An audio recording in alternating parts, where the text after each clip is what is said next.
आज या निमित्ताने या सभागृहाला आश्वस्त करू इच्छितो, कोणतीही शंका मनात ठेवू नका। जी जी आश्वासनं आम्ही दिलेली आहेत, ज्या ज्या योजना आम्ही सुरू केलेल्या आहेत, एकही योजना आम्ही बंद होऊ देणार नाही। ज्या लाडक्या बहिणींनी महायुतीवर प्रेम दाखवलं,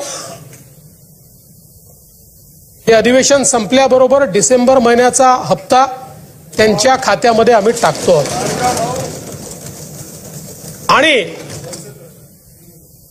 काहीच बदल नाही।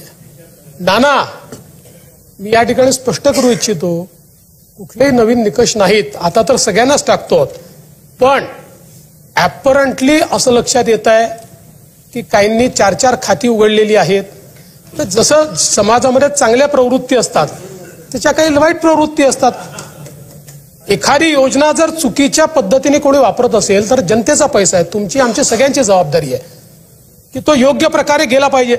आता मागच्या काळात आम्हाला लक्षात आलं, माणसानीच 9 खाती काढली, आता त्याला लाडकी बहीण म्हणायचं कसं?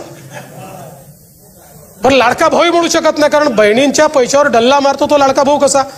त्यामुळे असे जे आहेत,